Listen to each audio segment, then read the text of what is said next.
Hello, everyone. Welcome back to the Finger Guns Podcast with Tony, Dave, and James. I am your shorts in a tank Jimmy, and I'm here with... Big T, Tony B. Yes, and... Not so much suffering from pink eye anymore, Dave Baldwin. Oh, he's no longer nasty. He's changed it. Just for today. Just for today. I don't appreciate the lack of Dave, if you're nasty, comments. I know. It's two in a row. I don't like it. Weird. Would you like me to still be nasty? No, you are nasty with that fucking pink eye. Get that. You didn't even notice until I mentioned it. Get it the fuck out of here. Fuck off. It's not like I'm touching it. You're fine. James got his phone wet. I just spilled some water. Oh, kitty got wet. Jeez. Oh, you're fine. It's on a napkin. It's water. I didn't spill like jizz on your your tablecloth. Come on. Get the fuck out of here. It wasn't Gatorade. How many fucking napkins does this kid need? It's like a small... Look at it. Look, he's buying fucking one-ply napkins. It's just ripping through like it's tissue paper. Shit. You can tell it's the recession because Tony's buying one-ply napkins. Oh, I'm surprised we even have napkins in here, to be honest. Rough on the bum. Yeah. One-ply napkins, and what's her name? Gwyneth Paltrow started eating bread again. Oh, boy. So you know the recession hit. Tough economic times. Tough times ahead. But while that happens, we're in here recording stuff about more movies, so you want to talk about some things? I do. I really, really do. Let's do it then.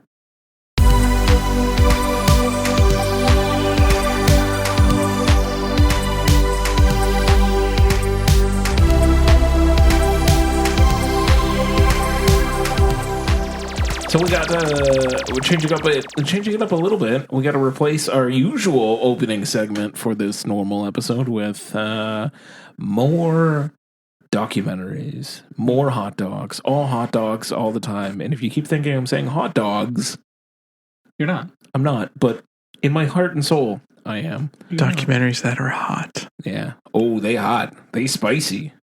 There's something, all right. They're depressing. Yes. They're so bleak. Yeah. It's the feel-good festival of the year. Let me tell you, boys. Yeah. Can we just get some happiness? I want more whimsy in my documentaries. Yeah. I'm lacking whimsy. I'm lacking some laughter. Maybe this year's crop was a little less whimsical. The light has gone out in the eyes of the hot dogs programmers, and it shows. I don't know if it's them or if it's us. We just picked a lot of bummer movies. We go by titles sometimes too, and you're just it's like, true. oh yeah, I can get behind this, and then you watch it and like, oh my god, it's true. It's true. Not again. My emotional heartstrings. I know we're ragging and we're really talking about the reality of documentary filmmaking, but we want to thank Hot Dogs again for letting us cover Always. 4th year in a row. Always. Thank you. God bless you, Hot Dogs. Congratulations on another successful year. Yes. God willing, you'll be back again next year. God willing, we will riot. Yeah. In the streets for sure. I will post up like Homer Simpson and go on a hunger strike outside the Ted Rogers Theater. The Ted Rogers Hot Dogs Theater. Yeah. Oh God. Chain myself to a lawn chair. You know what? Challenge. Okay, fuck it. All right. Please, hot dogs, please do not go away. Please stay. I don't want to do that. Oh dear. Yes, but Tony, since you are our festival maestro, sorry for the snort there. You are a festival maestro, so please indulge us and guide us through this second part of our hot dogs coverage. So right quick, I'll just start with one that I just watched by myself. All right. It's a sports documentary. Yeah, rah. Tony watched the sports documentary. Tony watched all the sports documentaries. I truly did. It was actually Tony goes on the Hot Dogs website and filters by genre sport.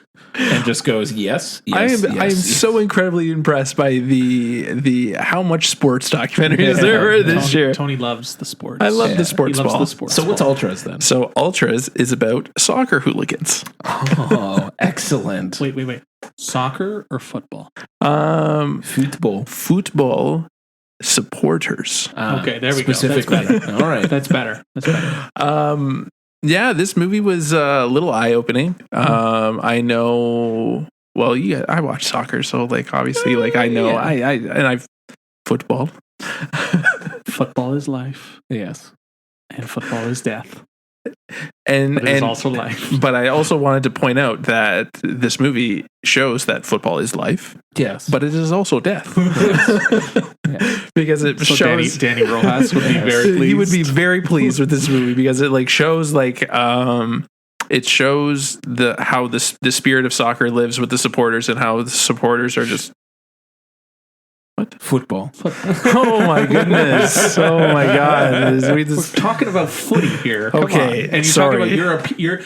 I'm talking about this Europe. is Europe, is it not? No, it's like it's kind of global. It's kind of global. all It doesn't right. just center on Does it stay Europe. Does it go to US and Canada? No, I don't think Then so. it's footy. Okay, Yeah. it does touch upon Egypt. That was a little scary. Interesting.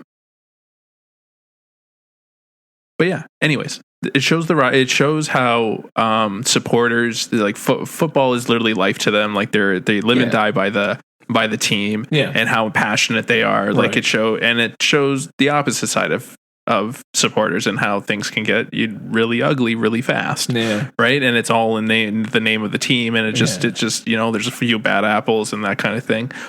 Overall, it doesn't really like it's just stating the facts. Yeah. It's just It's like what is its central thesis? It doesn't they exist. Like yeah. It's just to show both sides and how it all comes together. Sure. How the sausage is made. Not how the sausage is made, just showing what the different different countries and like the different cultures and like what it all their like and their passion Yeah. and that kind of thing. Got it. It was a meh. It wasn't anything. Like it was if you're into soccer, like a you kind of fly on the wall. Exactly. Football. Yeah. But yeah. All right. It's okay. All right. Decent. It's just an okay. It's just an okay sports documentary for Tom. That's right. fine. It's soccer. You know, Somebody loves the sports ball. I don't understand why he keeps calling it soccer know. instead of Yeah. football. Yeah. Why am It's I hard. the one who It's hard. my It's hard goodness. when you've been living in Canada for 35 years and it's called soccer here. It is what it is. It's hard to break that It's hard to break it. chain. Yeah. Europe's probably yelling at us, but that's Yeah. fine. That's why I keep saying football. That's or fine. footy. They're only yelling at you and not at Dave. Exactly. So They it's know- fine. they Can't take they the know heat I'm a from real Scandinavia. one. Yeah, for They sure. know I'm a real one. Next up, we got one that. Yeah, fuck it. Why not? I'll do another one. Sure. Because this one will be short and sweet. Saints and Warriors. Oh, we're sticking on the sports yeah, theme. sports huh? team. I like it. This one's a basketball sports one. team. It is. What Basketball. Basketball. Jesus Christ. Yeah. Centers around the All Native League. Yes. And it's bouncing. It's in British Columbia, where a tournament happens, right? big tournament happens. And it's at the same time these indigenous. The indigenous clan is trying to reclaim some of their land from Oh, wow. British Columbia. Okay. Right. So it's two different storylines happening at the same time. The guys that are trying to sign the agreement with the British Columbia government run the league, right? So shit. they're on this Okay. they're on this Yeah. big this big team. Yeah. The name is the big team name escapes me. I'm pretty sure it's the Saints. Well, it would make sense that Saints or the Warriors. Saints are the Warriors, right? So 50-50 shot. 50-50 shot. I'm screwing this up. Anyway, so it follows the Saints, and they're this unbeatable team. Yeah. And it's So you're just kind of following. You're both, following. right? You're following the team. You're following this event when they're this historic event because British Columbia becomes like the first province to like recognize the land and recognize them. So it was a big moment for them. And real feel good story. Nice. Has a little bit of a bittersweet moment at the end. But it was like a warm hug. I really enjoyed it. That's great. Yeah. So we'll talk about great. that one a bit later Yes. in the year. Let's put an ellipsis on Put it. we'll put a pin in that. Put a We'll pin in come that back. one. We're going to take it off the cork board later on in the year because I am very excited to actually watch that one too. So we'll be back to so it. we'll come back to that one. Yeah. All right. And next up, we got one that that the three of us watched. Sure. I want to get Dave in the game here. All right. And I'm going to go with the film called The Longer You Bleed. Okay. World premiere. Yes. World premiere. Dave, talk to me, Goose. In short, Yeah. it is about a group of young adults who have left the Ukraine Mm-hmm. and are seeing. They're active on social media, and they're talking about what they saw when they were there, Yeah. and what they're seeing now. Yeah. And that's pretty much the crux of the documentary. Yeah. It's just about the effect and the desensitization and the memification, Yeah. and just like how social has warped their minds in regards to like a real fucking human like a crisis. Absolutely. And some of it is eye-opening, some of it is yada yada, some of it is kind of, there's so many different avenues that they could have gone down. Like they started off talking about how Instagram was creating reels that they of their photos and their memories, and they were scoring it to like happy-go-lucky music, and versus what it actually is horrible fucking videos and photos of war-torn Ukraine. Yeah. It was a terribly timed Instagram promo for their new feature that they did not vet enough or even have half a brain to think, if we put these together for people, what might be included? Yeah. And they just kind of fucking just launched it into the ether, and well, that's what kicked off this documentary. That's what kicks off the documentary. Was this woman scrolling through and seeing all of these horrific war images that she had posted over the happiest music you've ever heard in your life. Like, you should try this new feature. Do person without their legs. Like, it's like fucked up. Like, it's so fucked up. Yeah. And then, because it centers on a couple, the guy's from Berlin, and then he met up with the girl who came over to Berlin from Ukraine. Correct. Yeah. And a few of their friends. And then a few of their friends and people they know. Yeah. And then it bounces, and then it shows like the meme footage and stuff, and different footage that's been captured by like citizen footage. Because it's not really, there's not much news footage in it that I remember. And I don't know, there's part of it is eye-opening, part of it is, it's horrible, and you don't really have a central thesis here that you can really grasp onto, because I wanted more, like, and in 75 minutes you can't say a lot. I think the one thing that just annoyed me to all hell was they kept doing this graphic where like the phone is in the middle of the screen and they're showing the video, the video, but in the back it's blown out, and it was distracting as fuck. I was like, I'm trying to see what's on there. I understand why you're trying to make it a little more cinematic, because people are supposed to be watching this in a theater and not on their phone. But at the same time, if you're watching on your phone, you wouldn't even be able to see fuck all. It's the same shit that they do on news programs. Like, they do that anytime I think that they're like putting out phone footage. They don't usually do the black bars because, again, they're anticipating a wide screen and whatever. And like, I get it, but it was really distracting to try to pay attention to what's happening in the video, try to follow along to the captions that I have to follow to pay attention to what's happening in the video while seeing a superimposed image. Like, it wasn't, the image behind it was as clear as the video itself, and I think that was the problem. Usually it's like so blurred that it's blurry, like you get it, but you don't have to focus on it. But here it was like in focus. But then there's other points that they just show like straight off of Instagram. And they do the same thing. But it's exactly what you said. It's blurred on the sides, and it's easier. It's easier to see it. It's easier on the like it was just fucking distracting. And I was like some of the stuff is harrowing, but I'm just like, I can't fucking focus on just this little fucking rectangle in the middle. Well, there's all this shit happening on the sides.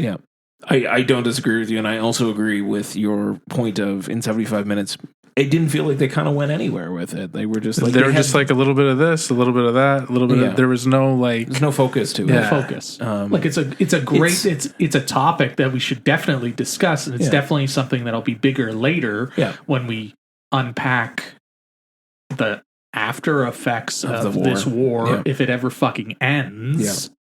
But it was one of those, like, I think my big takeaway when I was watching it was like, wow, like this is probably one of the first wars proper that is completely social mediaized. Like the whole bit at the beginning when the war broke out, and like they're just messaging the Ukrainian army on Telegram and just like, oh yeah, here's this Russian truck, and then like 30 minutes later they blow up the truck. Like, yeah, that's wild. It's such a wild thing. I was like, wow, like I never really thought about it in that way. And like, you know, even when they're not there, they're still connected. Or, you know, the Ukrainian soldiers bit, another interesting angle that could have been explored about like soldiers' psyches and like how, you know, you can't help but make funny jokes because of how bleak and depressing everything else is around you. Like, they're doing fucking TikTok dances. Yeah. So that was dark. Yeah, right. Like it had these moments where you're like, oh, that's really cool. And then it just is like, yeah, that was cool. On to this next thing. Thanks. It just seemed very scattered. Yeah. It needed to kind of like narrow the scope. Yeah. I agree. And I think that it would have been stronger and would have gotten its point across better if it was more narrow. But at the same time, all of the interview subjects are 20-somethings, and maybe we're speaking as 35 plus. That maybe our attention span might be a little different than theirs, and maybe this would be perfectly acceptable for a Gen Z attention span. Possibly. Because it's all over the place. Honestly, though, I did find most of the interview, like talking heads, I'll call them, that they had very good points and very good insights. Like I found them all very engaging, but it just, that's what I'm saying. It just kept abrupt. Yeah, all the pieces are there. Yeah. It just felt so jumbled together. Yeah.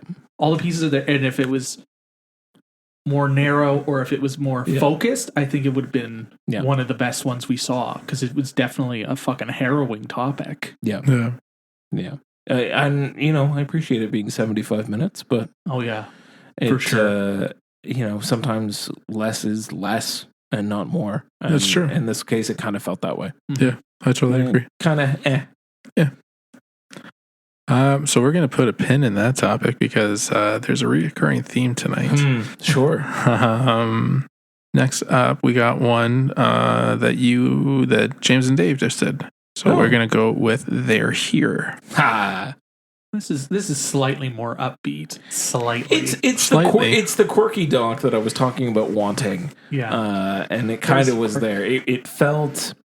In the beginning, reading the premise, and I'll give the premise right now. So it follows four different subjects who were or are convinced that they have had some type of UFO experience.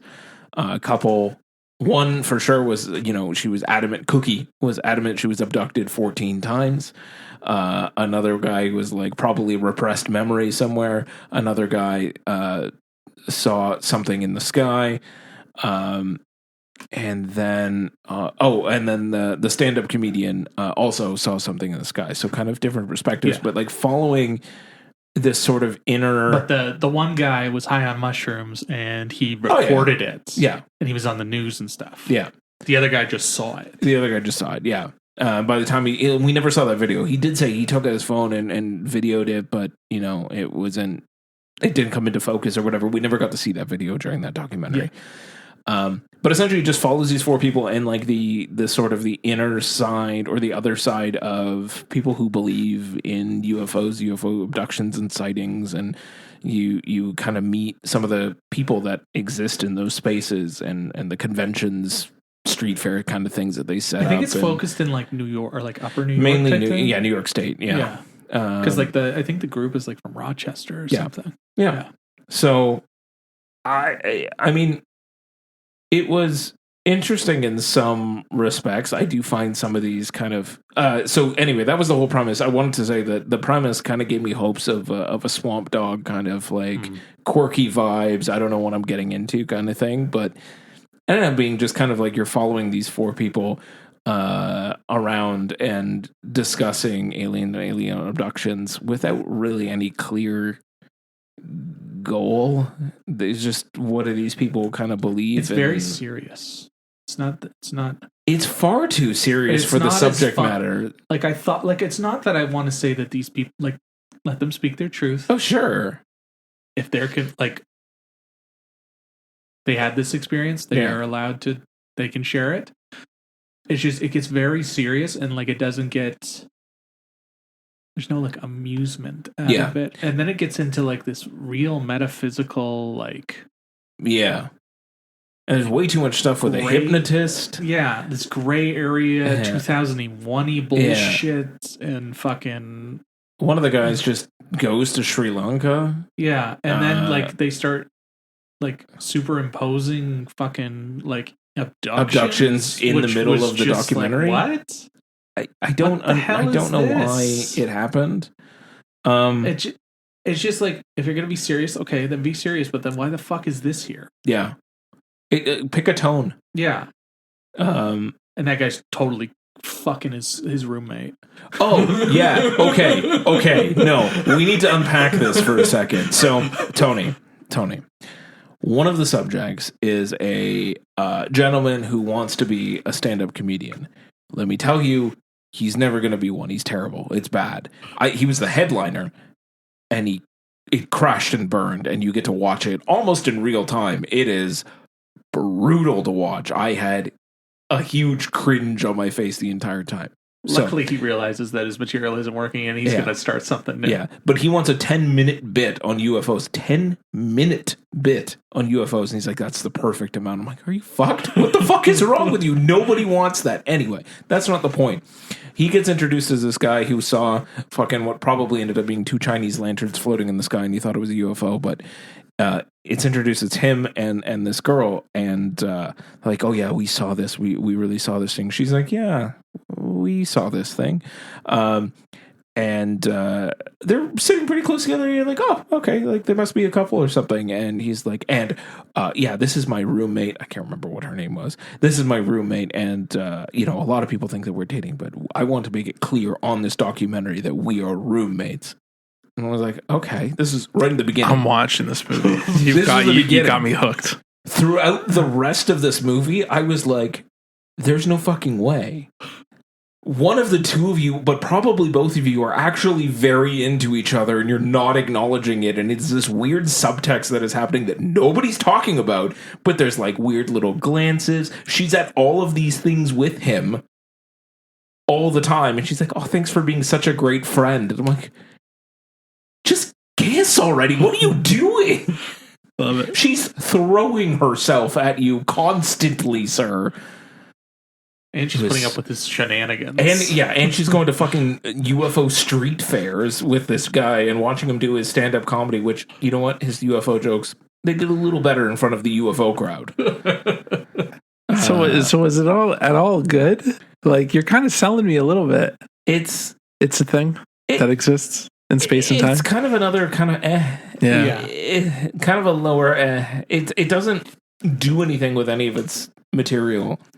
It just kind of is like, here's these people, here's what they believe, Matt, and that's it. That's kind of the end of the story. Again, not a real central thesis. This one, I think, doesn't have as many of the right pieces. Mm-mm. I think it's just a half-baked idea. Yeah, like it's shot well, and the subjects are interesting to say the least. Yes, but it just kind of goes in this weird direction, and I'm just like, why the fuck are we doing this? It starts off with Cookie, the woman who was abducted 14 times before she asked them to stop, and then they stopped, which, okay. She's the most interesting part about this movie, I would say. That and the subtext. They don't use her enough. They don't use her nearly enough. She just kind of exists. She's like with this guy who's a drone pilot, and I'm like, what are you doing here, Cookie? Like, what is your point to this story other than being really great at the beginning? I was this one genuinely let me down. I wanted more out of this. Same because there are interesting parts, and you should watch it just because it sounds interesting. There are some interesting parts. It's just not the interesting movie that I wanted it to be. Yeah, it's something about UFOs, and I was having more fun trying to figure out if these two were ever going to just end up together. Like, it's almost worth it. They were fucking. It's almost worth it for the drama. Yeah. Like, I love it. They were fucking. Oh man, the eyes they were making at each other when the fireworks are going off. You can't pay for better drama than a drama and documentary. That's true. There's no way. There's no way. And if it's absolutely true, I pity that girl. I'm so sorry. Yeah, she deserves better. Yeah. Anyway. Staying on the whimsy train. Yeah. Gonna go with the film. I didn't realize we had much whimsy tonight. Yeah. A few whimsies. Little whimsy. Movie that me and James watched. We did The Dating Game. Yes. Yes. So this one, I didn't know really anything about going into it. I was just like, oh, this seems like a fun title. I really went on title alone. Oh, I went title alone. That's what got me. And so it deals with the fallout of the, I guess 80s, 90s Chinese policy. It was the law, wasn't it? Chinese law, I guess. Yeah. Of, you could only have one girl. And so what it's led to is a lopsided population of men to women. Yeah.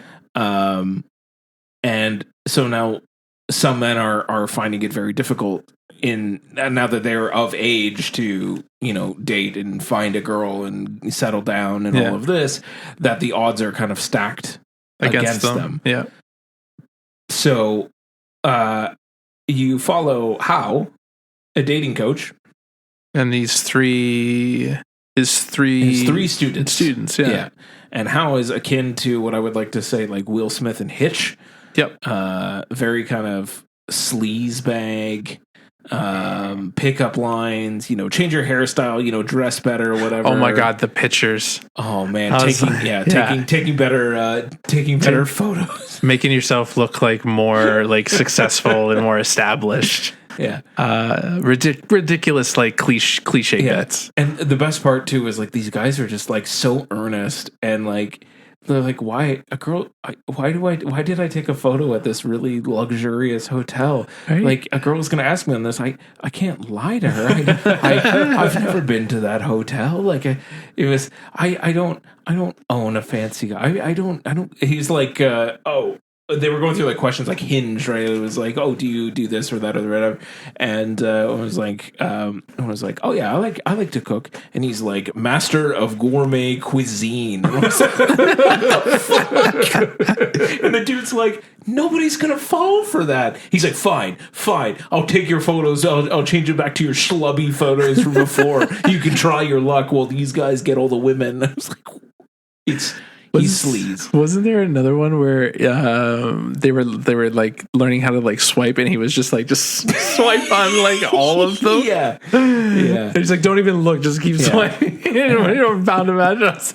Yeah. What is happening? Okay? So there's a lot of moments like that in this documentary. I had like 3 or 4 different times where I was like, "What am I watching? What is going on?" Another time they go on a prowl at like the mall. God. Was it the mall or like the market God, or something? Yeah. And they're just go up to them and try and get like go up to them and say, "Hey, I think you're classy. Can I have your WeChat? WeChat, yeah. So it's like BBM, but it's I know what WeChat is. So can I be? He's like, no, and they're like, oh, okay, and then they just leave, and then they go to the next person, and then it's like, okay, and they're like, yeah, I got it. Then they go back, and they're just like, yeah, I got it. Some of them were like, this one girl looked at this guy up and down, and just turned away, and he's like, okay, sorry, and just leave.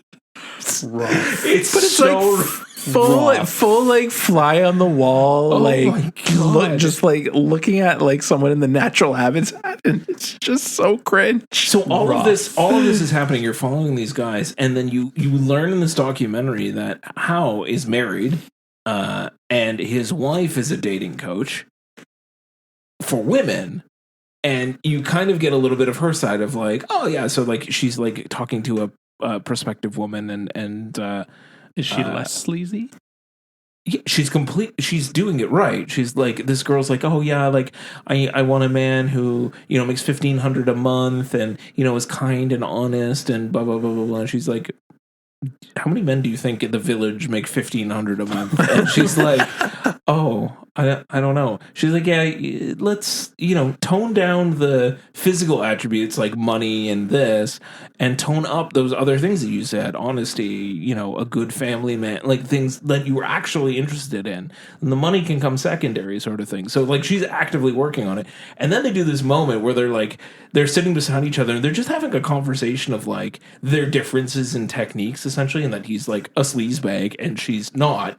And every time she says something, he's like, no, you're wrong. Like, that's not what women want. That's not how I got you. I got you with all this. And she's like, no, I just ignored all your bullshit. And like, I saw you for who you are kind of thing. Like, that's her whole point. And he's like, no, you're wrong. And like, I'm watching this. I'm like, oh, okay. Like, this is a weird kind of argument that's happening. And she's like, honestly, like, I'm not sure why I married you. Oh, I don't find you attractive anymore. And my mouth just hit the floor. I'm like, am I watching this guy's marriage end in real time? Like, what is happening right now? Oh no! Juxtaposed against the parents of all of these children, because they talk about the parent angle a little bit as well. Yeah, and there's a moment where they focus on it's like it happens every week, right? Yeah, it happens every week where parents go to the park and they try and match their kids together. They literally have like a little flyer of like who their son or daughter is, and then they go up and they talk and to they other parents, not to the kid. Like, it's just always to other parents who are playing matchmaker in the park. I love that. And then juxtapose that against this weird dating competition that's happening inside of a mall. That made no sense to me. It was just like, and our firefighter wants to propose. I almost said propose for marriage, but propose to go on a date with this girl. And he like tries to hand her roses. She's like, no, everybody clap first. Yay. Clap for them. Yay. Okay. Hug for 30 seconds. Hug for 30 minutes. And the girl wants nothing to do with this. Like, she's just like, well, that just sounds like one of those wacky game show things. It's in the middle of a public mall, Dave. That's odd. That's odd. It's odd. There's a lot of things happening. That's a cultural oddity. Yeah. It has focus, I would say. Like, it knows kind of like what it wants to talk about, and it does. How did you find it overall, though? There's good moments in it. Yeah. There's other moments where, you're watching this guy and he's like, I don't know why I'm watching this. Like, this is painful. Yeah. But yeah, it shines a light on a different culture that you may not know, like the dating scene in China. I've been with Melissa for over a decade. Yeah. And this fucking show. I know, right? Yeah. Fucking show up. And like the dating scene back then was like wild. I can only imagine. I hear snippets about it now, and it's like the Wild West. And then you go over to China, and I'm just like, man, I don't know how the fuck they do it, man. I don't understand any of this. Like even the like I would just hide in the closet at all times. I just never would leave the closet. Dude, at the beginning they're talking about like the reason they're meeting house because they're unsuccessful. There's matchmaking services in China that cost $300. Like, it costs like, I think it was like $100 or $200 for the match itself, and then you have to buy dinner and whatever else, a dinner and a gift or something. So it ends up being like $300. And this guy's like, I only make $650 a month. It's half my monthly paycheck to do this once with a matchmaker. Like, how am I supposed to? It's insane. The culture is insane. But I did like the fact that it is in China, and it's a documentary shot in China about Chinese people that are going through this. Like, it felt like a really grounded side of China that you never get to see. Yeah, you don't really see that. Like, everything feels so sanitized or movied or propaganda or whatever, and this just felt like normal guys real, trying to genuine. find love. Yeah. Yeah. So I liked it. I didn't love it, but I did come away liking it. I appreciated it. Like I said, there's good moments in it. Yeah. There's worse things that you could be watching, but this was. It's not bleak. It's not bleak. It's cringe. It's whimsy. It's cringe. It's not dark. Yeah. So it's a little bit happier. Yeah. And sometimes a little bit of happier is in a mess of dark is enough. Is enough. Yeah. Yeah. Next. So, speaking of dark and light and dark, sure. We're just going to go back to darkness. Okay. Go back to eternal darkness. We're just going to do a quick hit on one of the ones that I watched, and you guys fucked up because this one was fucking wild. All right. I'm talking about Antidote. Antidote. Antidote. You got it. Did I get got it? I got it, guys. You got it. We were talking before the show, and Tony kept saying anecdote. Proud of you. Antidote. Thank you. You got it, buddy. That is about whistleblowers and political activists speaking out against Vladimir Putin. Oh, shit. And there's one subject in the movie that got him and his family got their faces digitally replaced to protect them.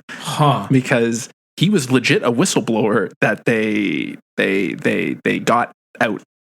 They got him out. And I mean, like, one of the scenes is them like calling on the phone, being like, "Where's this guy? Where's he?" He's like, "He said, sir, start driving." They're like, and they get into the car and they fucking just drive, and then they stop in the middle of the forest, and then you see the camera pan, and it's just a guy being like, "Hey," and he's literally just running from the forest, and he's like, "Hey guys, Jesus, thanks for getting me. I'm gonna text my wife to be like, hey, I made it. I'm in Europe." Yeah, like. Jesus, it literally plays out like how you would think, like literally out of like a Alfred Hitchcock movie, but it's real. Wild. That's some wild shit. And there's another. The birds wasn't real. What's that? The birds wasn't real. Oh, the birds was real, Dave. There's a reason why Alyssa doesn't like birds anymore. They focus on another guy who literally got they tried to assassinate him twice and he lived. Oh, good.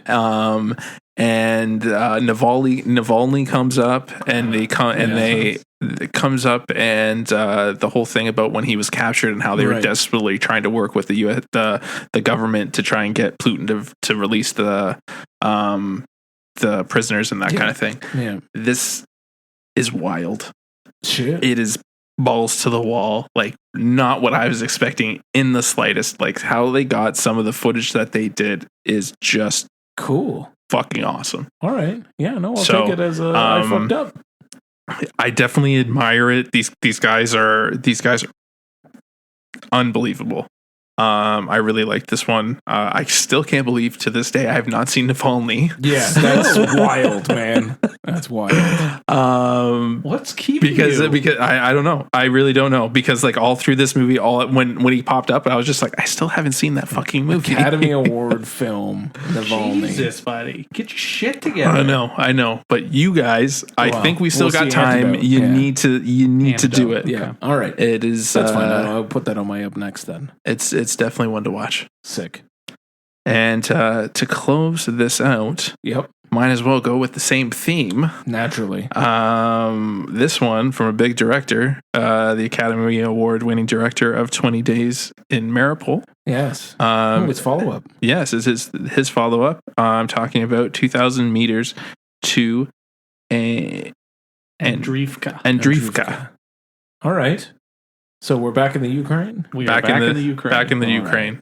Right. Centering around a small Ukrainian unit. Yeah. Yeah. A battalion. A battalion trying to take back a village from Russia. And basically it's 2,000 meters. Oh, it's 2,000 meters. It's capturing away. It's a forest away. It's a forest away, and it focuses. Meters, 2 kilometers. This is a decent walk. But they show it's a lot of drone footage, so you can literally see it's just this big fucking forest. Yeah, and there it is. Yeah. And it's just focusing on this journey to take back this village. Wild. And there's even a countdown in the movie. It's just it starts at 2,000. It's just okay. They're at 1,000. Then 600, and it just like progressively just intensifies. I've never seen 20 Days in Mariupol. You should. Watching this movie, I'm just like, why the fuck haven't I seen this movie? So there's two documentaries that I need to get mentioned. Feel good pictures. Real good feel good pictures. And this one is no different. This one is absolutely incredible. Nice. Just centered around this unit, and the filmmaker is in with them. And they're in these like little foxholes, and like at one point, like you see him that he's just tucked away in the hole, and it's really not a happy picture. It's shining a light on something that we've something that's kind of got pushed aside, because like we really don't really know what's happening, because it's not newsworthy anymore. Yeah, and yeah, well, there was that quote from I don't remember I think it actually was the other one we talked about, they bleed. Oh, The longer you bleed. Where they're like, the world really only has the capacity to deal with like one crisis. Yeah. And we've moved on from that crisis in a way. It's just that there's no brain space to deal with more than one world crisis at the same time. So yeah, I get it. Like it really truly has. It hasn't gotten to the point where I'm like, oh, I wonder what's going on in Ukraine. I know what's going on in Ukraine, but yeah, it's not top of mind anymore. Yeah. It's very real, and it reminded me a lot of Warfare, and it reminded me a lot of Call of Duty. Yeah, because you're in it. He's in it. It's like the GoPro is on their head type thing, and they're running. So it's basically like first person. Yeah. And like, sorry, it was The Last Ambassador. The Last Ambassador. Where that quote came from. I think they said it in one of. I think they said talked something similar about to it. Yeah. But that quote of like the world only has capacity for like one global crisis. It sounded familiar. Yeah, it was The Last Ambassador. That's where it was from. But yeah, so you like I was watching it. I'm like, I feel like I'm just playing Call of Duty. That's crazy because of the way it's shot and like the running and like the gun suddenly going off the. Yeah. Like this guy must have brass balls. Like holy shit, man! Well, not all of the footage of them in the shit is his. Yeah, it's there. It's the soldier. Yes, he's there. But he's there too. But it's. I don't know. I think it was just. I think there was some desensitization for me, at least, because it was so video. Like, I just thought of it. I thought of it in video game terms, and I think that's a me problem because I can't imagine people who don't play video games would be totally on board watching a movie that's basically in first person, watching these guys run through the forest killing Russians and avoiding getting shot and calling everybody motherfuckers or cocksuckers. Yeah. It's literally there's two cocksuckers right up there. There's two motherfuckers right there. They're right there. That motherfucker's right there. Get that motherfucker. Yeah. And then they keep cutting back to like the home base type thing because they're watching on the drone cams. Yeah, I could see your point on that too. Like that's tough to deal with. It POV, and I think we've talked about this whenever we talked about like POV shot movies in the past. It removes an element of humanization from things. Like it puts you in the action, but then who are you in the action? Like it would make something feel like a video game because you have no lived-in experience to deal with the images in front of you. Other than it's fucking harrowing and it's hard to watch. And like I had I will just straight up say, like, God bless the people that saw it in the theater. I had to stop it. Yeah. I had to stop and like take a breath. Yeah. Because I needed to stop it, walk away, and come back to it. Because I was like, this is a lot to take in. And it's well shot, obviously, because it's very real and very lived in. But there was just like there was some sort of I just had some sort of disconnect because I just kept thinking Call of Duty, Call of Duty, Call of Duty. Yeah. And then it's like, these are horrible, horrible things I'm watching. And then juxtapose that with, they just released fucking, that you can buy Jay and Silent Bob skins in Call of Duty Warfare or whatever. Yeah. And Seth Rogen. And it's like, they're like, oh, Snoochie Boochies. Yeah. And it's just like, well. Yeah. I had to keep reminding myself that I'm like, this is real life. No, this is real life. No, this is actually happening. And like, there was this one moment where it was just like, okay, I'm not okay anymore. Because he was focusing on this one soldier.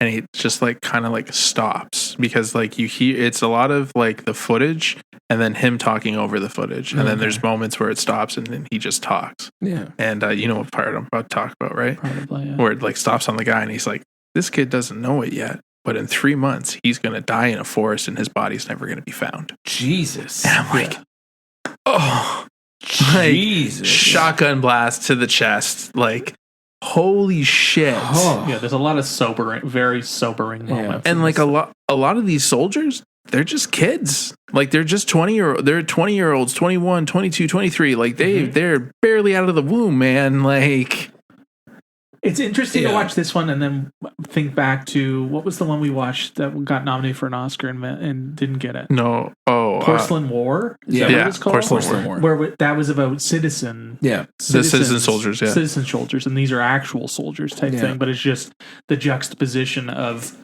just inexperienced people just fighting for their lives and fighting for their land. Yeah. And it's fucking hard to watch. It's Absolutely. It's really well done. I admire the hell out of it. I don't have any issues with it like I have. No, with any of the other ones. Like the other ones I can pick out the issues I have with them. Yeah. This one I don't have any issues with. It's just as a person who's played Call of Duty, I just keep coming back to this because it just felt so video gamey. Yeah. And I know it's on purpose. Yeah. I know that's on purpose, but it's also, that's a me problem. If people don't play video games, are they even going to want to watch it? Because it's fucking, like, the camera's fucking flying around because it's on top of the guy's head and he's running into the fucking foxhole to not get fucking killed. Yeah. And, like, he's just, like, looking down, there's just bodies everywhere type thing. Of course. It's a horror movie. Yeah. But, yeah, it's, when we asked for this one, the media person said it had left a lasting impression on her, and I would say after watching this, I most certainly have same girl, same. It definitely left a lasting impression on me. Yeah. Well, it was a lot, but that I won't be forgetting this one anytime soon. Yeah, it was a PBS Frontline documentary. Shit. All right, I didn't know they swear so much on PBS. Absolutely. It'll be bleeped out when it airs on PBS. They're not gonna have much. It's gonna be a lot. It's just Morse code at this point. At one point, it might just be Morse code. Yeah. And there's a kitty. Oh, we do like a kitty. They name her Adriivka. Oh. So that wraps up this portion of Hot Docs then. Yeah, we might have a couple extra goodies tucked away for the next few weeks. But I say that this was the bulk of the films we were able to watch. Yes. And again, major thanks to Hot Docs. Always. Thank you so much for letting us cover again. Of course. And we really hope that you come back, or at least James really hopes you come back. Yes, because please. motherfucker, you are being challenged. Yes, please. Do we have a favorite to just round this out? Oh. Probably Adriivka. Adriivka? Yeah. Not favorite, like the best one. The best I saw one would be that one. That's one favorite. Like, yeah, I know, but it's not like I wouldn't actively be telling people you need to see this. You need to see this. Well, actually, you know what? No, you know you what? do. You do. You know what? I take it back. I take it back. There you go. Yeah. Adriivka. Jamie. I think mine is still Skoden. I do still really like Skoden as well. I would say Adriivka, for sure. Antidote would be Antidote. Yeah. Would be a close second. Nice. Yeah. Cool. All right. Real uplifting festival for sure. Kidding. Thank you, Hot Docs. Always. Are we going to slide into our next segment? Yeah, let's slide. Before we get to our main segment, we have a couple screeners then. We do. Let's do them. It's screener time. The movie's not even out yet. You cannot watch it. We'll tell you if it's any good. Screener time. What do you got? Cha-cha, real slow. A cha-cha slide. Cha-cha. To the left. Take it back now, y'all. 1 hop this time. 2 hops this time. 78,000 hops this time. All right.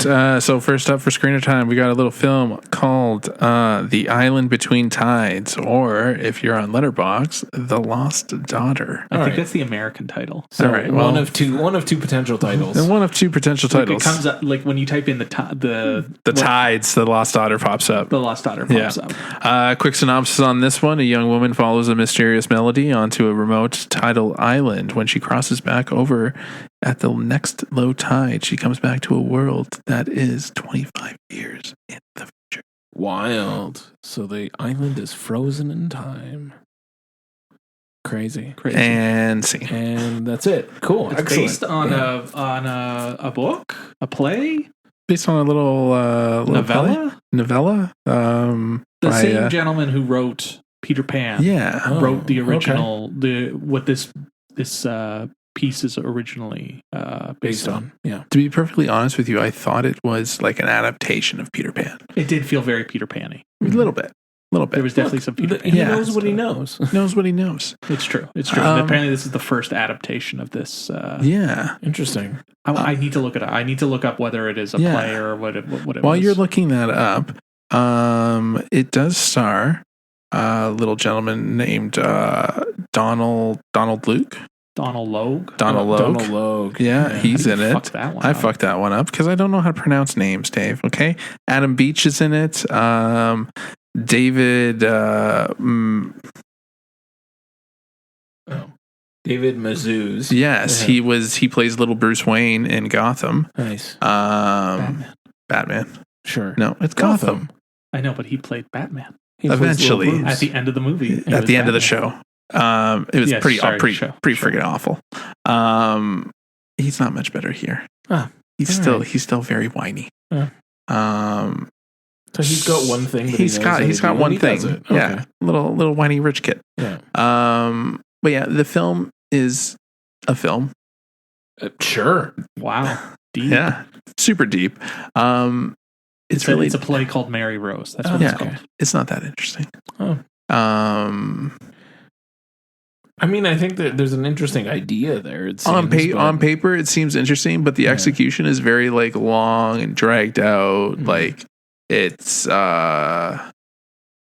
it feels very silent in points. Okay. I thought it has great atmosphere. Yeah, great music. and it's shot on location too. So like the location and set design is pretty decent. Like it looks great. Yeah. And it sounds great. Like it has great feeling to it. It's just it gets kind of convoluted in the middle, and then it doesn't really pick up after that. It just loses its way, and it just stops making sense. Because I was very confused by the end. I was like, I don't understand what's happening. The lead actress, her name is Paloma. I'm not going to try to pronounce her last name. She's quite good. I liked her a lot. And Camille Sullivan, or Camille Sullivan, she's sister from Shorzy. Yeah. Yes. Because I was like, why do I know who this girl is? Why do I recognize this person? And it's because you had literally just watched an episode of Shorzy with me in the room, and yes. I was like, why do I recognize her? Yeah. It's driving me crazy. Yeah. But yeah, I like the look, I like the feel, but the movie itself, because it's creepy and it has an interesting hook. it has a great hook. It just doesn't Seems- have a great execution. Got it. I really liked the opening, the opening, and how everything gets set into motion, and like I would say like the first act, is good, and it's interesting. It gets you in, but then it just falls apart from there. Got it. The more they start to describe and go deeper, it just falls. It just you get rid of the mystery, right? Yeah, exactly. Adam Beach is barely in it. Yeah, that too. Oh, that's a bummer. I feel like he's in Suicide Squad longer. To be honest with you, when I God. read his name out, I was like, I don't remember Adam Beach being in this. He's the shift captain. No, still don't remember. He's pretty integral. He's pretty integral to the plot. Shows how much it retained. So that one's in limited release and it should be coming up on digital very, very soon. Nice. And Oh, well, I'm just leading this ship. All right. Yeah. So, I'm always I can continue if you want. No, we're going to hit me with a film that I wanted to see really badly, and I'm upset that I missed it. yeah. Yeah. I'm talking about a film with a very blonde-headed Josh Hartnett. I'm talking about Fight or Flight. Nice. Ooh, that one's in theaters this weekend. This one's Bullet Train on a airplane, isn't it? Bullet Kind train of. on a plane. Bullet plane? Bullet plane? Kind of. It also reminded me of oh god, what's that stupid? I had it on the tip of my tongue. Tony loves it. Smoking Aces. Smoking Aces. Yes. It reminds Jesus. me of Smoking Yeah, Aces. Tony does love my Smoking God. Aces. If there was a film. Let me talk. Can I bend your ear a second? Okay. Smoking Have you heard Aces. about our Lord and Savior Smoking Aces? I saw that movie recently. It's not good. I think I saw it pretty recently too, and I don't remember it being great. I remember being at like grade A, like trash, and I was like, yeah. I can't differentiate it from Lucky Number 11. Yeah, well, Ben Affleck's in Smoking Aces, and so is Sure. Chris Pine. Yeah. Kevin But Durant. otherwise, Kevin Durant. interchangeable movies. Kind Yeah, of. kind of. Yeah. Kind of. Josh Hartnett is in I was Lucky gonna Number say Josh 11. Hartnett in Lucky Number 11. Yeah. So Dave, hit us with Fight or Flight. So Josh Hartnett is he's been disavowed, and he's basically been left in Bangkok. He's just left there. He As can't come back. one does. He can't come back. If there's It one place happens. to be left. He can't come back, and he is he's a drunk. kind of Sure. thing. Sure. And he's called back in to go on a plane, a fancy Malaysian plane. I think Okay. it's Malaysian Air or whatever. It's a very fucking fancy plane. Anyways, somebody named the Ghost, who they don't know what this person looks like, Yeah. has, I don't know. She has they have the MacGuffin. Okay. They have the MacGuffin. They have to bring it up. It's on the plane. The plane. He has to figure out who the ghost is. Bring the ghost in. Yeah. And if he does, he'll get his freedom back, and he can go Leave on his Bangkok. way. He can go on. Okay. He can come back to the States. He's not just going to be Yeah. left there. Yeah.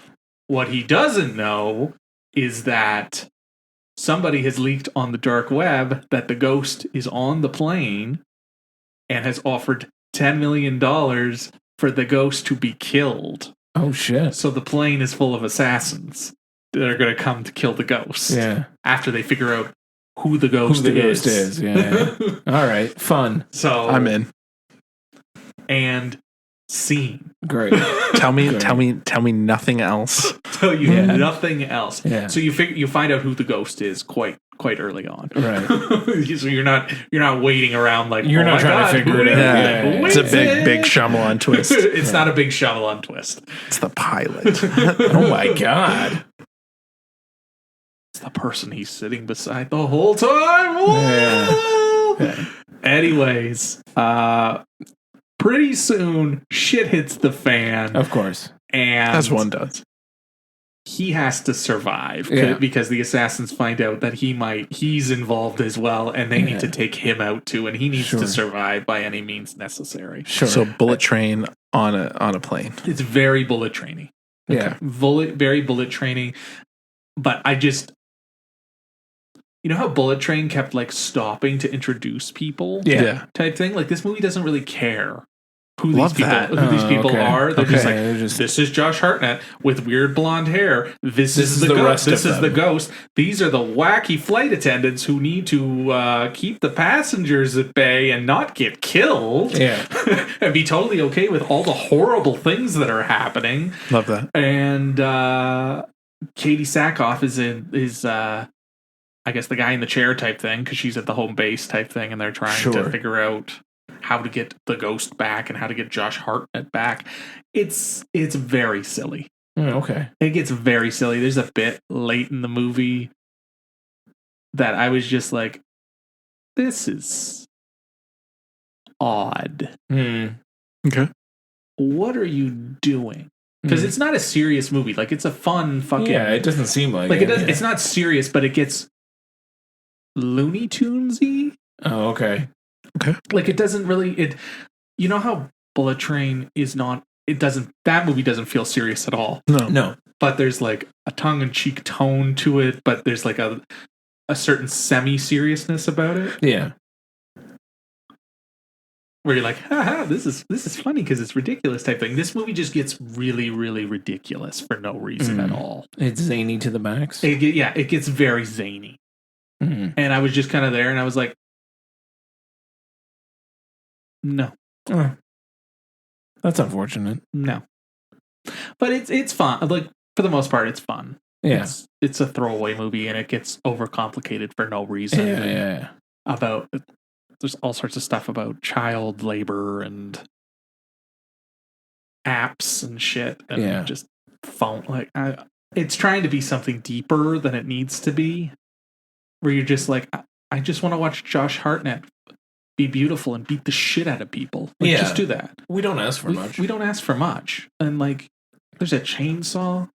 Okay. I was just like, say no more. I was like, this guy likes Evil Dead, doesn't he? Yeah. And it's co-written by DJ Catorna. Oh, Do you know what I'm buddy. talking about? Yeah, I know who you're talking about. Are you serious? Yeah, That's funny. I am dead serious. Talk about the guy who was in Why is From Dusk Till Dawn, the TV show, ringing a bell for me. That might be exactly who he is. That's Could be. ridiculous. DJ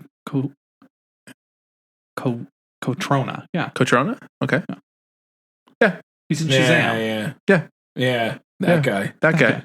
Yeah, he co-wrote it. Wild. Well done. Also, you guys would love this. It takes it's about a solid minute of production logos. Oh, excellent. Love Love that. I'm pretty certain I counted 19 executive producers. Excellent. It's the kind of movie Excellent. that I want to queue up right now, This and feels let's do definitely it. like- the queue up is the correct word. Like, it is like this feels like an at-home movie. Then It's it's a journey. Like rip a bong head and let's see some It's a bitches get fucked up. It's a journey. Yeah. It's a journey. I enjoyed it, but I wanted to love it more fair. for what it is. Fair. But it's like a take your brain out action movie, right? Yes, it most certainly is. I just wanted to love it more. I just got a little too like, what the fuck are you doing? Why? Yeah. Well, no one's expecting Schindler's List, Dave. I wasn't expecting Schindler's But it List, didn't Tony. even meet up to his. I wasn't even expecting lowered extra- Schindler's Fist either. But fuck, Tony, how would you when? Okay, new comparison. It's not the Deer Hunter. Yeah. It jumps the fucking shark, Tony. Okay, it jumps the shark, and you're just like, why? Okay. Yeah. Why? Yeah. So, Love it. but that's in theaters this weekend. Nice. If you need your Josh Hartnett hit, which we all do, We 'cause do. Obviously. Josh We do. Hartnett We is do. gorgeous. Yes.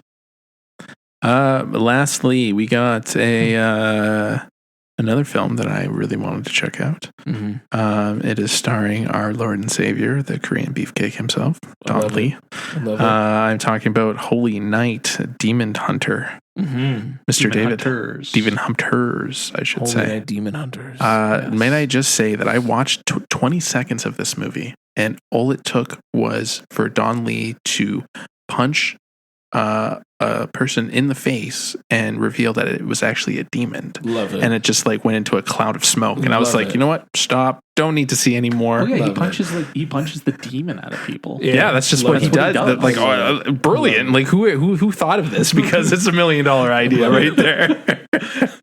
Let's get demons. Don Lee punches the demon out of them. Love it. Done. Sold. So this one's in limited release. It's kind of The Exorcist meets The Roundup. Okay. Kind of. Love the comparison. Yeah. You've already sold me. Say no of. more. Say less. Say less. And then found footage, which is odd. That is odd. It's odd. Anyways, he's part of like a demon hunting team. You Or don't demon say. hunting exorcist team. And he's the muscle, obviously. Of course. Or the beef. Obviously. Well, he's definitely not the He's not the exorcist. He's not Let the me tell you. exorcist. Let me tell you. And then they need to help save a young girl Sure. who's has been possessed. By a demon. Yeah. Nice. That's basically the gist of it. When it's just focusing on that and watching Don Lee fucking unleash hell, Yeah. Punching the demon out of people. just Don Lee just fucking beating the shit out of people, dragging their faces on shit, punching through walls. When it's just that, it's a blast. Like, I didn't want anything else. When it's going into the deeper psyche of why Don Lee is the way he is, why he has the scars, the backstory of all the demons. No, we don't need that. What is this? That's so unnecessary. The different steps to the exorcism. No, say less. Less. No. The setup for a sequel. No. Well, that's fine. I'll take that. I'll take that. When it's all of that. Don Lee needs another franchise after the Roundup's down. And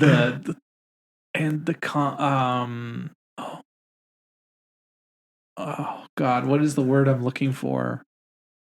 The conspiracies. Oh, yeah. Right. Involving No. All right, you got me back. You got me a little back. Okay. No.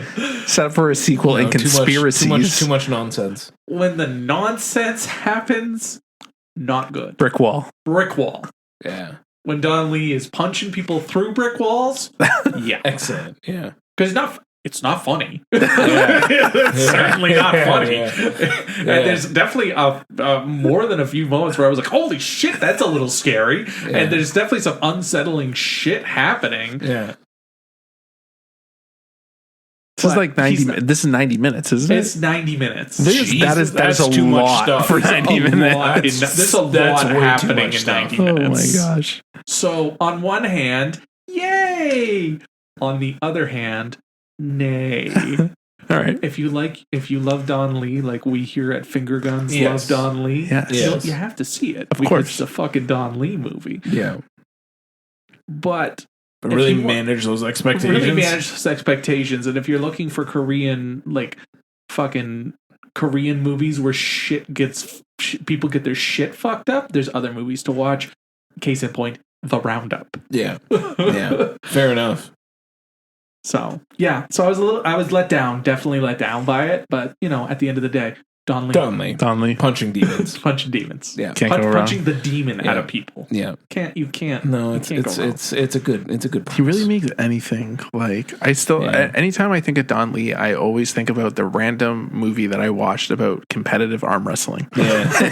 Like it was like he just had like a heart of gold, and it was just so cute and whimsy, Absolutely. and you're just like, wow. I just want to hug him. Yeah. He just looks like he would Give it a good hug. He looks like he would be a great hugger. Yeah, absolutely. Like I don't want to He'd be. break your spine in 78 places. But Like, I don't want him to punch me in the face like I asked Eco to, but like, I just feel like he'd be a great hugger. yeah, he would be.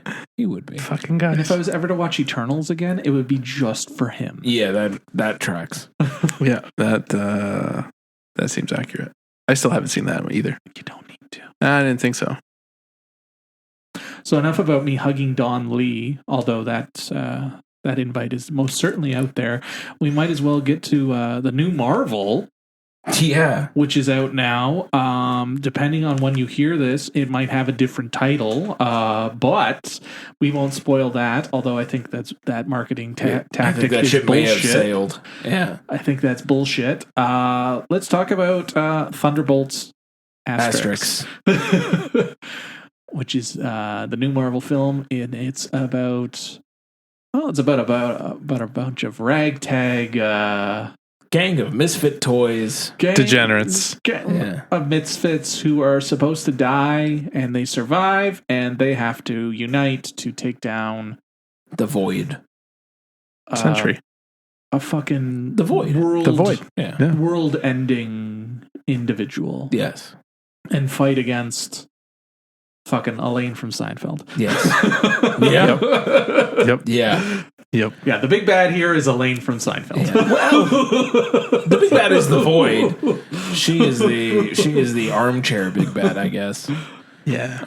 The sleazy scumbag big Yeah. bad, I guess. Who's the head of the CIA, I guess? Director. Director of the CIA. Well, Which you would also have found being out- CEO of her corporation. Her or whatever. corporation that they didn't really mention in the past.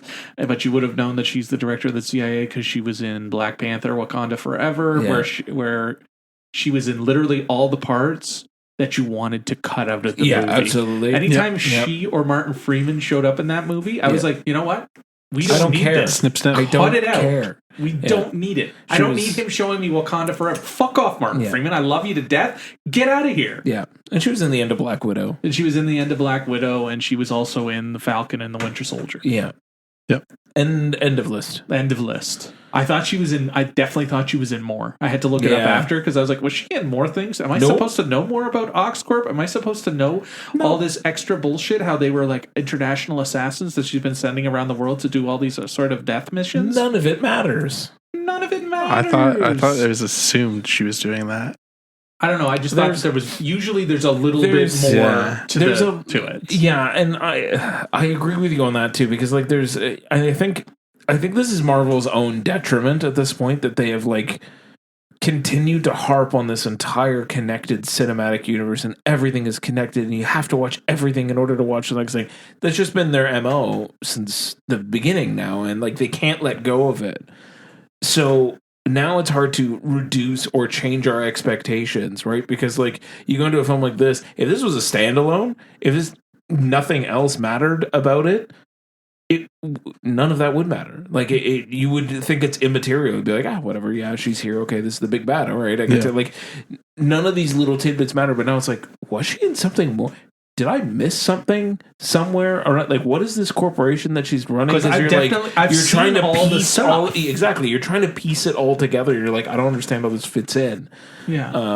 But I think that's Marvel's own detriment doing it. Where like you kind of you put up walls around what your writers can and can't do now. Like they can't just invent something because now it's got to connect to something else. Like everything has to fucking fit together. Well, that was always the way. It was just there was less. Now there's too much. Now it's too fragmented. They're 36 movies deep plus what 10 shows. Yeah, it's too fragmented. They can't keep it all together anymore. But anyway, that's the beginning setup. You have a ragtag team and they got to save the day. Yeah, they got to somehow they got to come together and save the day. You want to know who I think is the most useless part of this movie?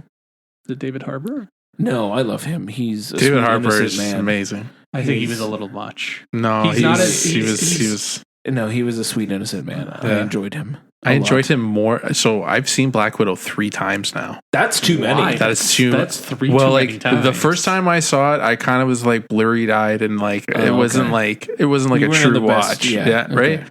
Second time I watched it, it was like real. Okay. And third time I watched it, well, I felt like the only movie that you really had to watch before this movie was Black Widow. Oh, I see. And it's Ant-Man and the Wasp. Definitely. Not Falcon and the Winter Soldier. Oh Jesus. Anyways, what was I going to say? Not Black Panther, Wakanda Forever. So Christ, Dave, you watched it for the third time because you felt you had to. Yeah. Anyways, that movie, like, I just. Not well, Dave. You screwed it all up, man.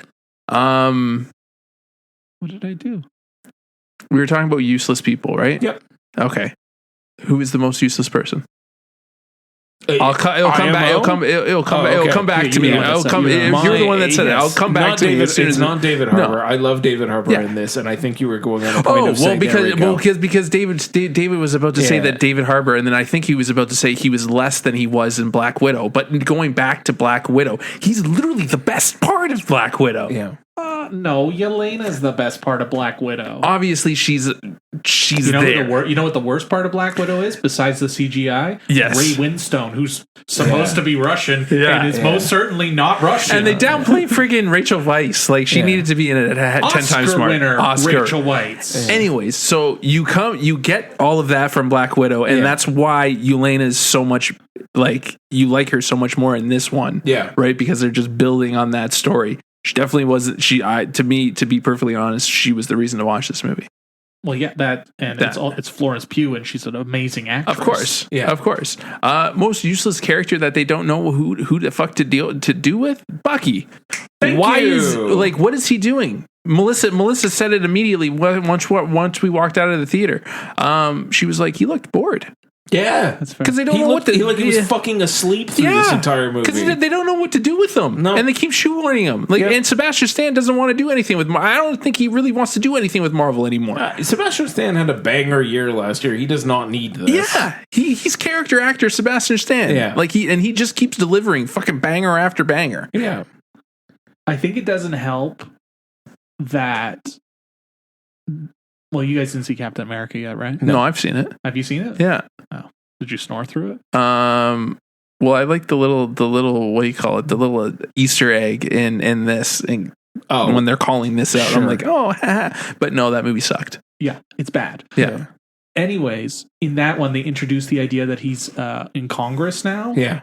And there's like a 5-minute scene where he's in it. Yeah. And then they show him in Congress here. And then suddenly he's not in Congress anymore. Well, he is still in. No, he's not. No, he's not.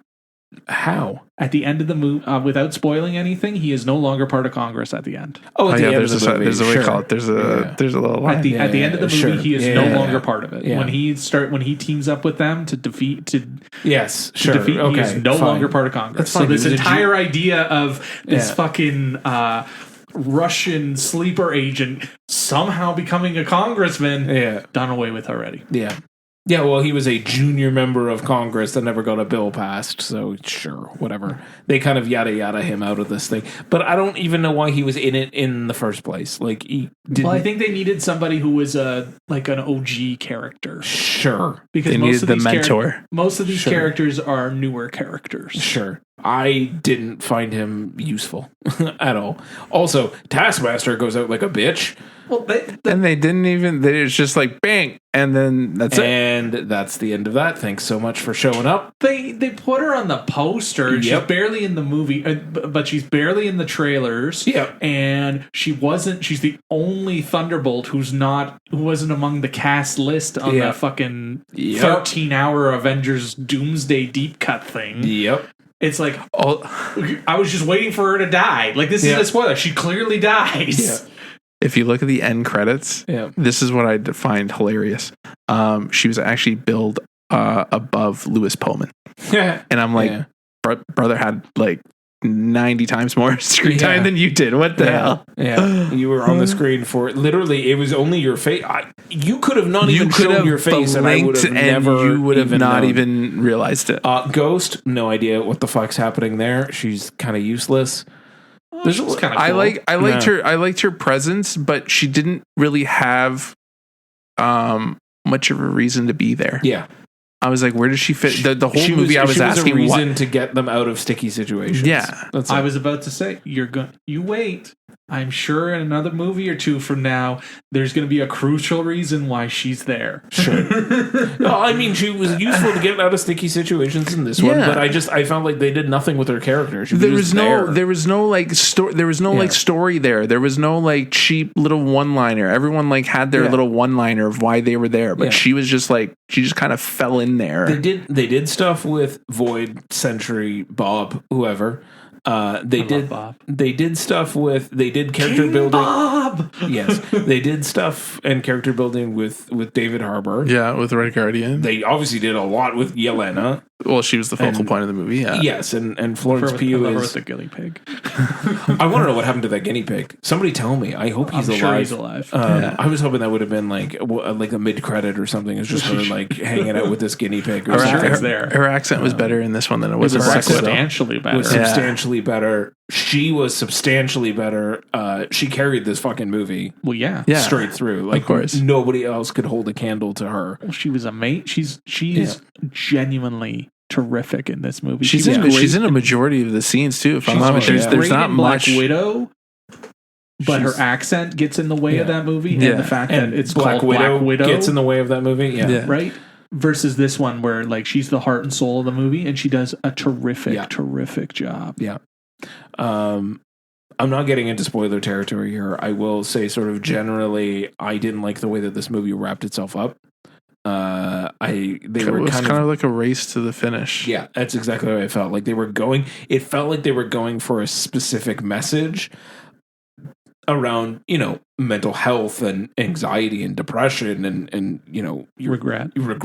trauma trauma, all of it. And then they were like, okay, now we got to wrap this up, and then we're going to do this, and then we're going to do this, credit roll. Like, it was just like, and we're done. And we took the biggest surface level approach to it. They were going for a deeper meaning, and then chickened out at the last second. Well, that's what Marvel always does, though. Like, for me, I genuinely enjoyed this. I liked that it was deeper and dark. I'll take the word deeper out. Let's take that one out. Yeah. Let's take that one out. Darker and more mature. Sure. It's going on. I liked that it was focusing on the trauma and the they just the actions of the with past and just kind of like living and kind of sitting with that, which is something that they've kind of like sprinkled in the other films versus this one where it's the heart and soul of the movie is specifically about trauma and getting over or finding a way to move past it, or finding a way to exist with it. Yeah. Finding a way to live with it. Yeah. And be in the space with it. I like that. I love that message. I love that it's doing that. I challenge and say that they didn't deliver on that message. I would say you're right. I would say that they focused on the problem, and yes, I will say a great job showcasing and showing the problem and showing trauma and what it can do to a person and everything else, but I do not think that they delivered on that message. I know. I would say that they did it as best as Marvel could. Like, Marvel's never been deep. Yeah. It's never been deep. It's there. This, I would say, you said surface level. I'd say, like, it, like, poked through the surface level, but then it didn't go any deeper than that. And the problem is the fact that they have too many fucking characters. Yeah. Again. Yeah.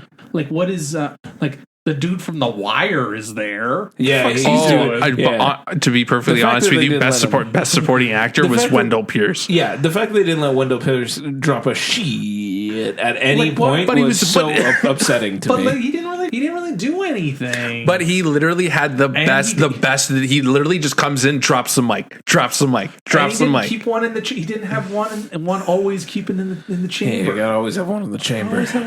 Anytime he was on screen, he made an impression, and he made his presence known. Yeah. I liked that. I also enjoyed supporting. So talking about supporting characters, I also enjoyed Geraldine. I thought she could have done more. She could have done a little bit more. That was the problem. But I enjoyed when she was around. Well, yeah, that's because she's a fucking ray of sunshine everywhere she shows up. This is true. And she's a great actress, and she's better than this. Yes. Absolutely. She's better than the aide to Julia Louis-Dreyfus. And she was horrendous. Valentina Allegra de Fontaine. Like that, like take that out. She was horrendous. Like I did not. She was so cartoony. She's doing the best with what she's got. Yeah. All right. She's trying to make something of that, but sometimes you can't make the best of shitty situations. She's very cartoony, and this movie's not cartoony. This movie is very serious. So when she comes in, it's like fucking like Rocky and Bullwinkle. But that's the marvel of it all, right? I know. What we're talking about, where the depth, they're trying to do it, but then they're like, no, we're still a Marvel movie. We can't do it's that. The walls. It's those walls. We can't do it. There's limits. There's like a governor chip on this entire thing about how far you can go. But because of that, the tone is completely like it's like a fucking seesaw, and it doesn't always work. That's what trauma is, Tony. Yeah, I understand that tone when we're talking about flipping back and forth between our main Thunderbolts and Valentina's side story. I would say yes. The tonal shift with just the Thunderbolts kind of cracking wise, I think works fine for what it is. Yeah. But that tonal, when you switch to that side story, all bets are off. It's just like, the fuck am I watching? Yeah. Like, well, the reason why when it's with the team, it's because the chemistry. Yeah, they work well together. Yeah. And I love Wyatt Russell, guys. I love him.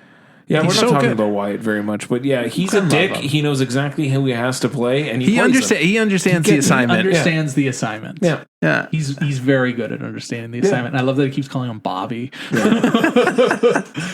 I liked him a lot better in this one than I did in Falcon Winter Soldier. Yes. But I feel like the material here is better suited for him. Well, I think it was also Falcon and the Winter. He has to do a lot of heavy lifting in Falcon and the Winter Yeah, Soldier. he has to establish himself. He has to establish himself, and a lot of his stuff is thematic. Yeah. I appreciated that. It's not much of a spoiler, but anyway, at some point his knockoff shield gets bent like a taco, and then it just stays that way for the rest of the movie. It's kind of nice. I love it. You know what I liked? That it didn't look like shit. Yeah. It didn't look like shit. There was they're actually out on the street. Yeah. They're not just standing in front of a volume. They are standing on the street. Yeah. It's like, this is what I'm giving them credit for now when they actually do it. Like, Yelena's actually jumping off the building. Streets of Georgia. Yeah. Yelena's actually jumping off the building. Yeah. Is that what it's come to? That we're that I'm like, yay, you did the bare minimum by not making it look like shit. Yeah. I had one other. So when I was watching this movie, and again, not a spoiler to anything, but just the entire the evil plot of this obviously is the void can send you to a void, and you just kind of relive your past traumas. And for most of us, that okay, I get it. Like, he's spreading it through New York City, and people are ending up in this void, and so you can just imagine that people are reliving sort of their worst days over and over. But that darkness spreads to the Hudson River. And I just had to question, did a fish go to the void? Was a fish living its worst day over and over again? What is a fish's worst day? I assume when they get caught. I assume, but he's still in the Hudson River, so is it like when his friend gets caught and he just watches him getting yanked out of the Hudson? Is it when Sully landed on there? Like, what is the fish's... With Evanescence playing? Yeah, exactly. So anyway, did you see somebody scheduled that episode, and then Sully was on afterwards? Yeah, brilliant. What was I gonna say? Maybe, I don't know. Marlin the fish and Finding Nemo. He would have some trauma. Exception not the rule, I feel. Right? He has quite a bit of trauma. Yeah. Listen, Marvel's never getting a body dumped on top of you. I don't know. It's true. Jeez. It's the Hudson, Tony. I get it. Watching this movie, Marvel's never going to be as good as Endgame. No. Endgame is will go down. Yeah. But Endgame is only good, or as good as it is, because of all the bullshit that came before it. Yeah. You can't just put on Endgame. I can't just put Endgame on for Quinny and just not have the rest. Of course. Yeah. He would just be like, okay. Yeah. In a vacuum, it's fine with the connection that they did, but they've lost the plot. Yeah, and they've lost themselves because they've kind of written themselves into a corner. Because watching this, I'm like, yeah, it's better, but the bar and everyone's saying, "Oh, they're back. We're back, baby." It's enjoyable. It's enjoyable, man, but it's because the bar. That's literally the bar is so incredibly low. Yeah. So when you watch it, you're like, yeah, I really enjoyed this, and I like the deeper focus, and I had fun with it. I'm talking as myself, but I'm also like, well, Captain America sucked. Yeah. And so did Quantumania. So did Eternals. The Marvels. So did Eternals. So did Shang-Chi. So did Black fucking Widow. Yeah. Yeah. We've been, if this came out in phase 2, I would be like, sure. It's okay. It's pretty good. Yeah, but if it came out in phase 2, maybe we would get deeper movies later. Maybe potentially, we'd be in a better spot. I'm just judging this one depth-wise. back then. I feel like it would have been meh, because there was a lot of good other things coming around it. But to Tony's point, it would have led up to Endgame and everything else. But putting it here, it's a low bar to clear. So now it's it's enjoyable. I had a good time with a Marvel movie for once, and I genuinely enjoyed it. I had a fun time. I like the depth. I think it's also because I'm going through some traumatic shit right now and reliving trauma with my therapist. Sure. And so it felt very hit close to home. This hits very close to home, and this feels deeper than it should, and this is affecting me in ways I didn't think it should. But maybe that's a thing for me. Mm-hmm. Yeah. But again, it's the Marvel problem of you need to know too much backstory bullshit. They haven't been able to pick up the pieces since Endgame. Then they should have just taken a knee and been like, you know what? We made over $2 billion. We made nearly $3 billion. We ruled the world. Maybe we'll just take a breath and then we'll come back with something else instead of having to fucking. No, Disney needed all that cash, Dave. Instead of having to pivot into different fucking pockets and now making a fucking Avengers versus X-Men movie, even though fucking they already did the send off for the X-Men. Yeah. So now we got to go back to the well again. Yeah. All this goodwill on this movie, and it's going to mean nothing because like Fantastic Four is probably going to be awesome. Yeah.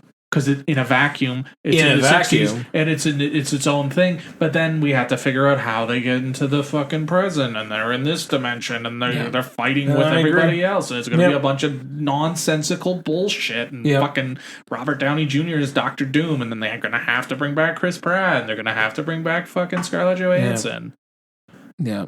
Part of me is also worried for Fantastic Four that not all of it is going to be set in the 60s, and it's like they're playing it up like the whole thing is retrofuturism 60s, and then they'll bait and switch it. I think a good chunk of it will be, or it'll be like First Avenger, where it was like bookended. Yeah.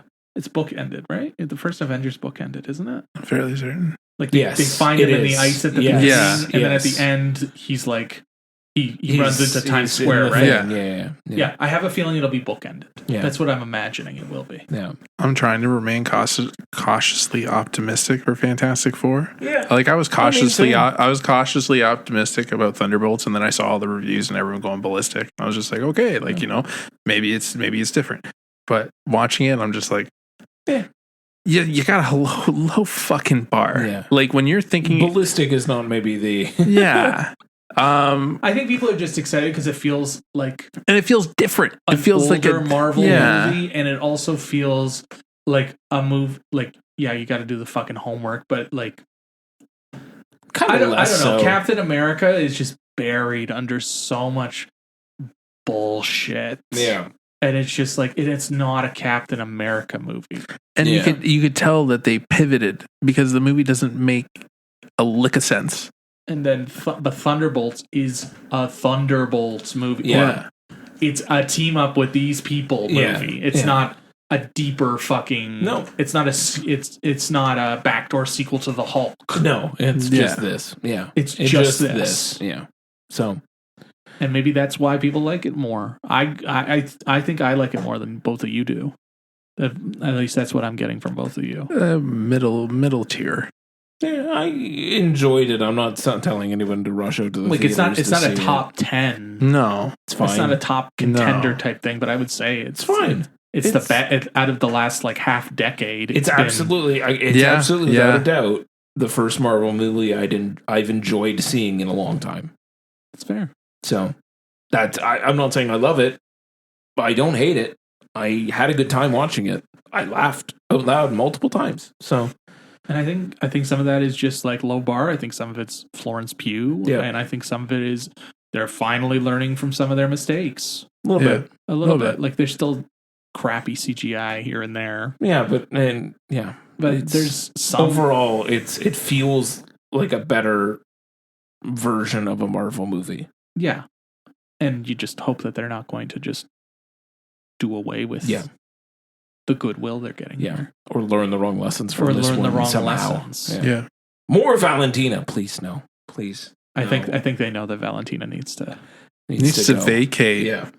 I think she's still in the series. She's not in Avengers, but I think she's still in the series. Wonderful. She'll show up somewhere else, like in the fucking Vision TV show, or Young Avengers or Teenage Avengers that Baby Avengers. That they're definitely trying to build up when you probably don't know because you haven't been watching some of the shows. No thanks. No thanks. I'm good. So recommend or no? I do recommend. I thought it was. I enjoyed it. I rush out to the theater to see it. Don't rush out to the theater. If you like Marvel movies, you should see it. Sure. You should if you don't like Marvel movies, this isn't the first one to jump on. This isn't the movie that's going to turn you. Yeah. This isn't going to change your mind. That's fair. Yeah. But if you like Marvel movies, it's worth seeing in the theater. Yeah. For sure. I wouldn't wait. If you like Marvel, I wouldn't wait. I would definitely go see it. Yeah. Like, it doesn't need to be on a fucking IMAX screen. That should be for sinners. But It's worth seeing. Agreed. It's worth seeing. I can agree with that. Don't rush. You can see it on D+.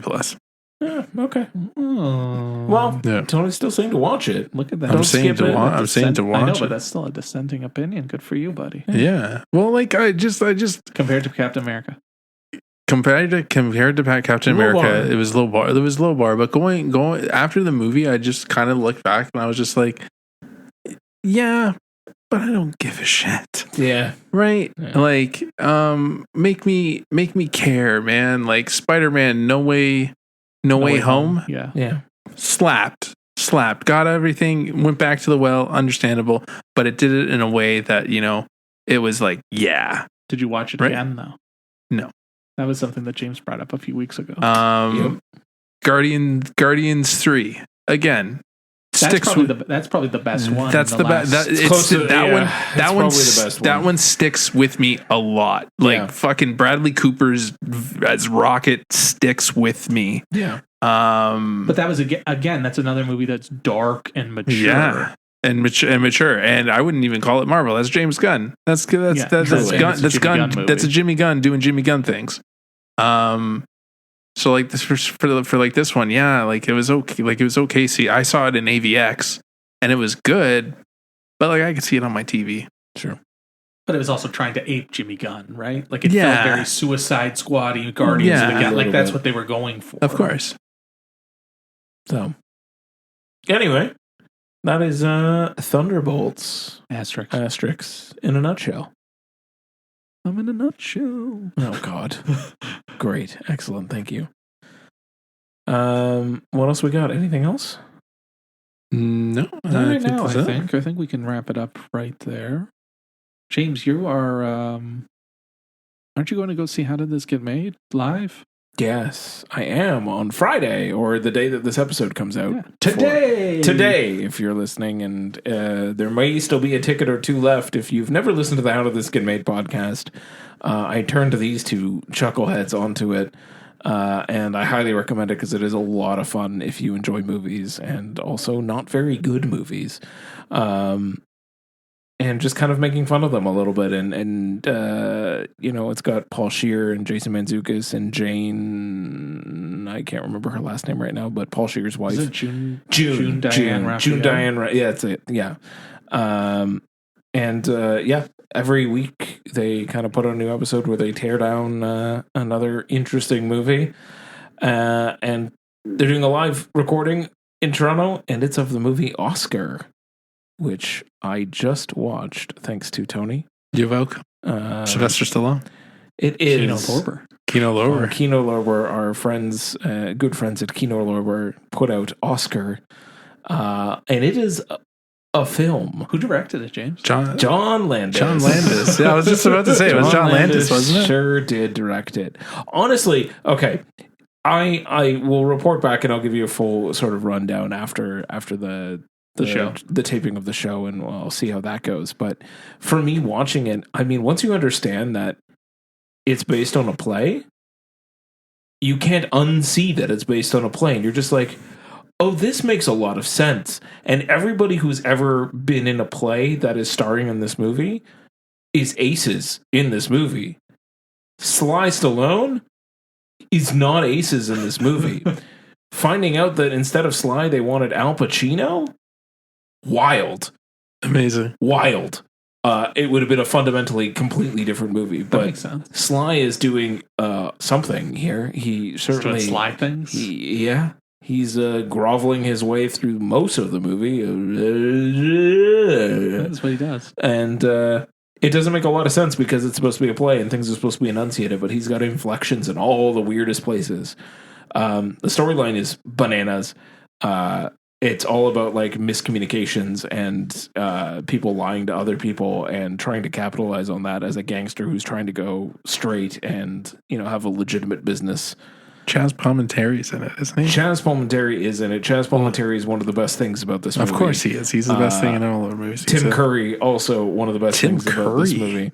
Why have Yeah. I not watched this movie? I own this movie and I've not watched See, it. I'm on board. When you say Yeah. Tim Curry, I'm there. Yeah, he's great. Chaz Palminteri is great. There's a few other folks in this that I was just like, oh, this guy is in it. Danny Trejo? No. Could you imagine? No, I would lose my mind. No. But obviously Marissa Tomei is in it. Who was I thinking about though? It's 80s, right? It is. Harry Shearer is in it. Is it the early 90s, isn't it? 91. 91, okay. Yeah. Joey Travolta's in it. Oh. Kirk Douglas is in it. What's his name? Kurtwood Smith. Kurtwood Smith is in this.